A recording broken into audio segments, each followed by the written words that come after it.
O Brasil é um país de escalas continentais, que conta com mais de 8,5 milhões de quilômetros de extensão.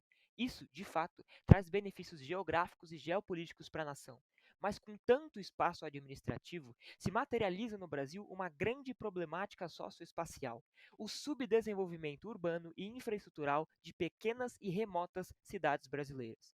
O Índice Firjan de Desenvolvimento Municipal, que determina a configuração socioeconômica dos mais de 5 mil municípios brasileiros, retrata uma triste realidade. Enquanto as regiões metropolitanas do sul e sudeste do país são desenvolvidas, os periféricos municípios das regiões norte, nordeste e centro-oeste do Brasil estão afundados na precariedade socioeconômica e infraestrutural.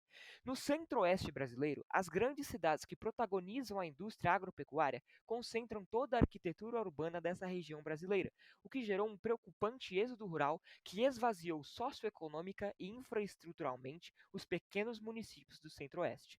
No norte do país, o cenário de desenvolvimento urbano também é decadente. Trata-se da região com os piores índices de desenvolvimento infraestrutural de logística, ou seja, de estradas e ferrovias, e de energia, já que o Sistema Interligado Nacional, que coordena as redes de energia elétrica no país, se apresenta altamente defasado e inexpressivo nessa região. No Nordeste brasileiro, que conta com 9 estados, também são inúmeras as inconsistências urbanas e infraestruturais. Das 20 piores cidades quando se trata de acesso à infraestrutura de saneamento básico, apenas 5 não são nordestinas.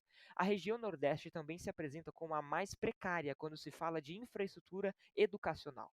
Além disso, por se tratarem de localizações remotas e afastadas das grandes metrópoles, dificulta-se a alocação de recursos financeiros, profissionais e estatísticos para que haja um devido mapeamento das realidades infraestruturais desses pequenos municípios. E é aí que entramos. A nossa missão é oferecer uma alternativa barata, qualificada e eficiente para o devido mapeamento das configurações infraestruturais de pequenas e remotas cidades brasileiras. Por meio de um CubeSat 1U de imageamento, vamos utilizar a técnica do sensoriamento remoto, ou seja, a coleta maciça, detalhada e à distância de dados geográficos de uma área analisada. Assim, nosso satélite, carinhosamente apelidado de Antares, por meio de sensores, vai captar imagens aéreas, índices de umidade e índices de temperatura de um determinado município pequeno. As imagens aéreas revelam dados do município, como relevo, hidrografia, vegetação, configuração rodoviária e ferroviária, redes de transmissão elétrica de comunicação e muito mais. Os índices de umidade e temperatura podem ajudar a determinar a escolha de materiais de construção, considerando fatores como dilatação térmica e corrosão. Com esses informativos dados, o objetivo da missão é possibilitar que haja um planejamento urbano e infraestrutural mais viável, detalhado e robustado de cidades remotas brasileiras. Portanto, se usados inteligentemente, os dados fornecidos pelo nosso satélite podem conduzir grandes projetos infraestruturais no Brasil, gerando milhares de empregos, bilhões em investimentos, além de dinamizar e ampliar as estruturas logísticas, geopolíticas, industriais e comerciais do país, revolucionando os pilares socioeconômicos em escala local e nacional. Primeiramente, o subsistema estrutural do Antares Humus será construído utilizando liga de alumínio 7075 para a estrutura mecânica. Além disso, no subsistema de energia, a bateria de 1000 mAh escolhida pelo grupo será responsável pela alimentação dos outros componentes, mas no eventual caso de uma missão com maior duração, serão necessários painéis solares para o abastecimento dessa bateria. Em relação ao subsistema de telemetria e rastreio, será utilizado o módulo GPS GY-GPS 6MV, com antena para comunicação constante com a estação em solo sobre o posicionamento do satélite.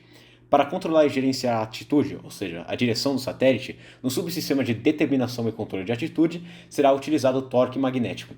Não obstante, o isolamento térmico passivo da bateria será garantido com o revestimento da mesma com placas de poliestireno extrudado, DEPROM.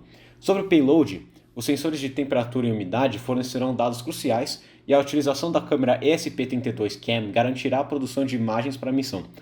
Todos esses componentes serão integrados com o subsistema de comando e gestão de dados utilizando o computador de bordo ESP32, que fará a comunicação com a estação em solo por Wi-Fi, além do armazenamento de dados e computação de comandos garantidos por um cartão SD de 8 GB. Importante destacar que no eventual caso do CubeSat ser lançado por um foguete suborbital, será adicionado um transceptor de rádio e uma antena capaz de enviar dados para a estação em solo. Finalizando, existe a possibilidade da utilização do modelo Pion CubeSat educacional da Pion Labs como base para o desenvolvimento do satélite.